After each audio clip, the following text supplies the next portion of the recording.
बिस्मिल्लाहिर्रहमानिर्रहीम। अस्सलाम वालेकुम। Welcome back to my channel. Thumbnail से आप लोगों को पता ही चल गया होगा कि आज की वीडियो का टॉपिक क्या है। बिल्कुल, आज हम लोग एरो फंक्शन पे वीडियो बना रहे हैं कि एरो फंक्शन किस तरीके से बनते हैं, किस तरीके से काम करते हैं और नॉर्मल फंक्शन और एरो फंक्शन में क्या फ़र्क है। जब नॉर्मली फंक्शन बनाते हैं उसमें और एरो फंक्शन में फ़र्क क्या है। तो देखिए, सिंपल सा हम इसको ऐसे समझेंगे कि जो हमारा एरो फंक्शन है वो हमारे नॉर्मल फंक्शन का शॉर्ट तरीका है, यानी शॉर्ट कोड में फंक्शन बन जाएगा आपका। किस तरीके से, अब हम दोनों का सिंटेक्स देखेंगे और फिर उसको समझेंगे। ठीक है, तो पहले हम क्या करते हैं। अच्छा, एक चीज़ मैं क्लियर कर दूं कि जैसे आपको कोई सिंपल फंक्शन बनाना है नॉर्मली, जैसे अभी तक हम काम कर रहे हैं, तो उसके लिए आप जो हो नॉर्मल फंक्शन या एरो फंक्शन दोनों ही यूज़ कर सकते हैं, कोई ऐसा फ़र्क है नहीं। लेकिन थोड़ा बहुत इन दोनों के बीच में सिंटेक्स का तो फ़र्क है। मैंने अभी आपको बता दिया कि एरो फंक्शन जो है शॉर्ट तरीका है, तो इस लिहाज से भी आप यूज़ कर सकते हो। अगर आपको इजी सिंटेक्स चाहिए तो आप फिर एरो फंक्शन की तरफ आ जाओ। लेकिन अगर आप फिर ऑब्जेक्ट, कंस्ट्रक्टर, इस टाइप की चीज़ों में जाते हैं फंक्शन में, तो फिर वहाँ पर थोड़ा सा फ़र्क आ जाता है एरो फंक्शन और नॉर्मल फंक्शन के बीच में। तो इस पर मैं अलग से एक सेपरेट वीडियो बनाऊँगी ताकि आप लोगों के कॉन्सेप्ट जो हैं वो क्लियर हो जाएं, कन्फ्यूजन क्रिएट ना हो। आज हम लोग नॉर्मल तरीके से समझते हैं एरो फंक्शन किस तरीके से बनता है और कैसे काम करता है। ठीक है, तो अभी हम क्या करते हैं, अपना रेगुलर फंक्शन जो हमारे पास होते हैं, नॉर्मल फंक्शन हम बनाते हैं। मैं लिख देती हूँ नॉर्मल फंक्शन। सही है, जो हम नॉर्मली बना रहे होते हैं वो कैसे बनता है, हम उसका सिंटेक्स लिखते हैं। ठीक है, बल्कि हम डायरेक्ट ही करते हैं ताकि समझ में आ जाए। मैं एक नॉर्मल फंक्शन बनाती हूँ। किस तरीके से बनता है फंक्शन, सबसे पहले फंक्शन का कीवर्ड आ जाता है हमारे पास, उसके बाद हम नेम देते हैं उसको। सही है, नेम देने के बाद हम क्या करते हैं, पैरेंथेसिस यानी पैरामीटर होता है हमारे पास, और फिर हमारे पास कर्ली ब्रेसेस। सही है, इसके अंदर क्या होता है, हम यहाँ पर स्टेटमेंट देते हैं। अब मैं यहाँ पर लॉक करवा रही हूँ। क्या लॉक करवा रही हूँ, आप कुछ भी लॉक करवा सकते हैं, जैसे मैंने कह दिया हेलो। सही है, अभी हम यहाँ पर पैरामीटर्स नहीं दे रहे हैं, हम सिंपल काम कर रहे हैं। बिल्कुल सही है, यहाँ तक मैंने काम कर लिया। अब इसका मुझे आउटपुट चाहिए तो क्या करना पड़ेगा, इस फंक्शन को कॉल करना पड़ेगा। तो फंक्शन का नेम लिखेंगे और सिंपल, बस इतना ही। अब इसको मैं यहाँ पर चलाती हूँ तो देखिएगा आउटपुट क्या आता है। देखिए मेरे पास आउटपुट आ गया हेलो। यहाँ पर हमने पैरामीटर्स नहीं दिए तो ये आ गया हमारे पास नॉर्मल फंक्शन। अब मैं बनाती हूँ एरो फंक्शन। ठीक है, सेम इसी का हम बनाते हैं एरो फंक्शन। सही है, अब मैं क्या करती हूँ, इसको मैं थोड़ा सा नीचे कर देती हूँ और इसको ही मैं यहाँ से कॉपी करती हूँ पूरा। सही है, पहले इसको हम यहाँ से गैप ख़त्म कर देते हैं। मैं इसको यहीं से कॉपी करती हूँ ताकि आप लोगों को फ़र्क पता चल जाए इन दोनों के सिंटेक्स में। सही है, और इसको हम कमेंट कर देते हैं। अब यहाँ पर नीचे आके मैं इसको पेस्ट करती हूँ और अब देखिएगा इसमें फ़र्क क्या आएगा, एरो फंक्शन किस तरीके से बनेगा। इसी के अंदर एक दो चेंजेस करनी है हमें और हमारा एरो फंक्शन बन जाएगा। ये जो फंक्शन का कीवर्ड है जो हम अपने नॉर्मल फंक्शन में यूज़ करते हैं, इसकी जगह आप यूज़ करेंगे लेट एरो फंक्शन में। ठीक है, लेट यूज़ करेंगे। उसके बाद ये जो नेम दिया है इसके बीच में आएगा हमारा असाइनमेंट ऑपरेटर इक्वल टू का साइन। ठीक हो गया, और यहाँ पर हमारे पास आएगा ये जो हमारा पैरामीटर जहाँ देते हैं वो, और हमारे कर्ली ब्रेसेस यानी ब्लॉक ऑफ कोड।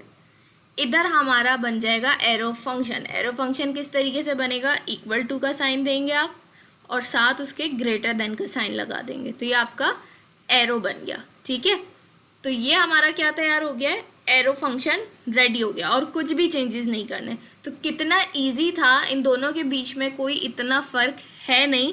सिर्फ क्या है, फंक्शन के कीवर्ड की जगह हमने लेट का कीवर्ड यूज़ कर दिया है और नेम और जहाँ पैरामीटर देते हैं उनके बीच में हमने असाइनमेंट ऑपरेटर लगा दिया है, और पैरामीटर्स जहाँ देते हैं वो और हमारे कर्ली ब्रेसेस उनके बीच में हमने एक एरो फंक्शन बना दिया, बस। और कुछ भी नहीं करना है हमने। तो ये हमारा ये वाला एरो फंक्शन तैयार हो गया है। अभी इसमें हमने पैरामीटर्स नहीं दिए हैं। ठीक है, इसको हम चला के देखते हैं कि भाई इसका आउटपुट क्या आता है। ये देखिए इसका आउटपुट भी सेम आ गया हेलो, कोई फ़र्क नहीं है दोनों में। ठीक है, तो इस तरीके से अगर आपको आसान सिंपल अपने फंक्शंस बनाने हैं तो आप दोनों में से किसी का भी यूज़ कर सकते हैं। फिर उस लिहाज से सिर्फ सिंटेक्स का फ़र्क है दोनों के, बाकी कोई ऐसा फ़र्क है नहीं। ठीक है, अब हम क्या करते हैं, अब हम पैरामीटर्स पे काम करते हैं। ठीक है, एक तो हमने यहाँ क्या किया है, अभी जो एग्जाम्पल की उसमें पैरामीटर्स नहीं थे हमारे पास, और यहाँ पर मैंने क्या करवाया था, स्टेटमेंट में ही मैंने उसको लॉक करवा दिया था। अब जो एग्जाम्पल हम करने वाले हैं उसमें हम क्या करेंगे, उसमें हम पैरामीटर्स भी देंगे और उसको रिटर्न करेंगे। ठीक है, तो यहाँ पर हम चलते हैं, फिर लिखती हूँ नॉर्मल फंक्शन। सही है, और इसके अंदर हम क्या क्या कर रहे हैं, इसके अंदर हम कर रहे हैं, एक मिनट, पहला काम हम क्या कर रहे हैं, यहाँ पर हम पैरामीटर्स भी देंगे। ठीक है, और क्या करेंगे हम इसमें, रिटर्न।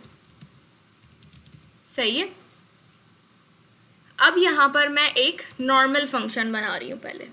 सही है, नॉर्मल फंक्शन बना रही हूँ मैं। यहाँ पर क्या करती हूँ, लिखती हूँ फंक्शन, कीवर्ड यूज़ करते हैं फंक्शन का, इसको मैं नेम दे देती हूँ वेलकम। सही है, उसके बाद पैरेंथेसिस, और ये ठीक हो गया। अब यहाँ पर मैं क्या करूँगी, मैं इसको पैरामीटर्स देती हूँ। आई होप यहाँ तक कॉन्सेप्ट, नॉर्मल फंक्शन का कॉन्सेप्ट तो क्लियर हो गया होगा आपको। चाहे हम लॉक करवाएं, चाहे हम रिटर्न करवाएं, चाहे हम पैरामीटर्स दें, एक दें, दो दें, आप लोगों का ये कॉन्सेप्ट क्लियर होना चाहिए, क्योंकि कल मैंने डिटेल में वीडियो बनाई थी। अगर किसी ने नहीं देखी है तो मैं डिस्क्रिप्शन में लिंक दे दूँगी, वहाँ से जाकर आप लोग ज़रूर देखिएगा। ठीक है, अब देखिए यहाँ पर हम क्या करते हैं, पैरामीटर्स देते हैं। पैरामीटर्स हम किस तरीके से देते हैं, मैं चाह रही हूँ कि नेम, ठीक है, नेम की टाइप स्ट्रिंग दे देती हूँ मैं, सेपरेट किया इसको। दूसरा पैरामीटर जो है मैं बोल रही हूँ भाई एज, उसकी टाइप मैं दे देती हूँ नंबर। सही है, यहाँ तक मैंने कर लिया। अब मैं क्या कर रही हूँ, मैं रिटर्न करवाती हूँ। क्या रिटर्न करवाना है भाई मुझे, मैं यहाँ पर बैकटिक्स का यूज़ करती हूँ और मैं लिखती हूँ हेलो एंड वेलकम। सही है, और हम टेम्पलेट लिटरल्स यूज़ कर रहे हैं, तो यहाँ पर मैं चाह रही हूँ मेरा नेम आए, तो मैं यहाँ नेम को कॉल करती हूँ। सही है, और उसके बाद यहाँ पर मैं एज को कॉल करती हूँ। सही है, तो यहाँ पर हम लिख देते हैं एज। ठीक हो गया। अब यहाँ पर हम क्या करेंगे, पहले लॉक करेंगे और फिर उसके अंदर हम अपने फंक्शन को कॉल करेंगे। सही है, और फिर यहाँ क्या करना है, हमने एरर आ रहा है, क्या एरर आ रहा है भाई जाके देख लें, एक्सपेक्टेड 2 आर्ग्यूमेंट्स। तो यहाँ पर हमें इसको वैल्यू देनी पड़ेगी, यानी नेम के अंदर क्या आनी चाहिए, एज के अंदर क्या वैल्यू आनी चाहिए, वो यहाँ हमें प्रोवाइड करनी पड़ेगी। तो यहाँ पर मैं लिख देती हूँ नेम में, सॉरी स्ट्रिंग में आएगा ना, ठीक है, सैयदा, कॉमा देंगे इसको, और साथ में मैं एज लिख देती हूँ। एज हमारी नंबर है, तो मैं यहाँ पे इसको 24। सही हो गया, ये हमारा नॉर्मल फंक्शन जो है वो रेडी हो गया है विद रिटर्न स्टेटमेंट और पैरामीटर्स के साथ। अब इसको हम चला के देख लेते हैं, इसको भी मैं कमेंट कर देती हूँ, इसको भी हम चला के देख लेते हैं कि आउटपुट क्या आ रहा है हमारे पास। देखिए क्या आ गया, हेलो एंड वेलकम, अच्छा वेलकम का ई नहीं लगाया मैंने, हेलो एंड वेलकम सैयदा, और आगे क्या आ रही है, मेरी एज आ रही है 24। सही है, तो इस तरीके से ये हमारे पास नॉर्मल फंक्शन काम कर रहा है। अब मैं क्या करती हूँ, इस पूरे कोड को मैं कॉपी करती हूँ और अब हम क्या करेंगे, इसका एरो फंक्शन बनाएंगे। अच्छा इसको मैं कमेंट भी कर देती हूँ। अब इसका हम बनाने वाले हैं क्या, एरो फंक्शन। तो यहाँ पर मैं इसको कर देती हूँ एरो फंक्शन। सही है, अब इसमें मुझे क्या क्या चेंजेस करने पड़ेंगे भाई, नीचे तो हमें कुछ भी चेंज नहीं करना है, यानी ये जो ब्लॉक ऑफ कोड से लेके हमारे पास नीचे फंक्शन को कॉल करने तक का जितना भी कोड है, इसमें कोई चेंजेस नहीं आएंगे। नॉर्मल फंक्शन और एरो फंक्शन दोनों में सेम रहेगा, बस हमें यहाँ पर चेंजेस करनी होंगी। अब इस फंक्शन कीवर्ड की जगह मैं क्या लगा दूँगी, लेट। ठीक है, यहाँ हमारा जो नेम है उसके बीच में हमने क्या करना है, असाइनमेंट ऑपरेटर लगाना है, और पैरामीटर्स के बाद हमने यहाँ पर देना है एरो फंक्शन। ये बन गया हमारा एरो फंक्शन, सही है। अब इसका आउटपुट देखते हैं हम चल के।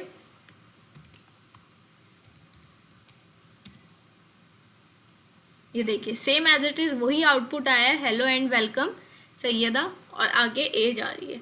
तो इस तरीके से आप लोग अपने एरो फंक्शंस बना सकते हैं। यहाँ तक आप लोगों को समझ में आ गया होगा। अभी हमने बेसिक समझा है बिल्कुल कि नॉर्मल फंक्शन और एरो फंक्शन में क्या फ़र्क है, सिंटेक्स का फ़र्क है, और एरो फंक्शन जो है एक शॉर्ट तरीका है फंक्शन बनाने का, सही है। तो अगर आप लोगों को इस तरीके के नॉर्मल यानी सिंपल फंक्शंस बनाने हैं तो आप लोग नॉर्मल फंक्शन जो हमारे रेगुलर फंक्शंस हैं वो, या एरो फंक्शन, दोनों में से किसी का भी यूज़ कर सकते हैं। आपके सामने मैंने बनाए दोनों, और दोनों का आउटपुट सेम ही आ रहा है, सही है। तो यहाँ तक तो ये कॉन्सेप्ट क्लियर है। थोड़ा बहुत डिफरेंस है दोनों के बीच में, जाहिर सी बात है, दो अलग अलग चीज़ें हैं तो कुछ ना कुछ तो फ़र्क होगा, लेकिन वो फिर थोड़ा सा एडवांस जाती है कि अगर जैसे आपको फंक्शन के अंदर आप दिस का यूज़ कर रहे हैं, आप कंस्ट्रक्टर बना रहे हैं, ऑब्जेक्ट्स का यूज़ कर रहे हैं, तो फिर उसमें थोड़ा सा फ़र्क आ जाता है हमारे नॉर्मल फंक्शन में और हमारे एरो फंक्शन में। तो वो फिर हम आज की वीडियो में नहीं करने वाले हैं, वरना ये भी समझ में नहीं आएगा, बहुत कन्फ्यूजन क्रिएट हो जाएगी। तो इंशाल्लाह उसके लिए मैं अलग से एक सेपरेट वीडियो बनाऊंगी जिसमें हम डिटेल में उस डिफरेंस को एग्जांपल्स के साथ समझेंगे। तो अगर मेरी ये वीडियो अच्छी लगे तो लाइक कमेंट शेयर करना बिल्कुल मत भूलिएगा। इंशाल्लाह आप लोगों से मुलाकात होगी नेक्स्ट वीडियो में। अपना बहुत सारा ख्याल रखिएगा, मुझे अपनी दुआओं में याद रखिएगा। अल्लाह हाफिज़।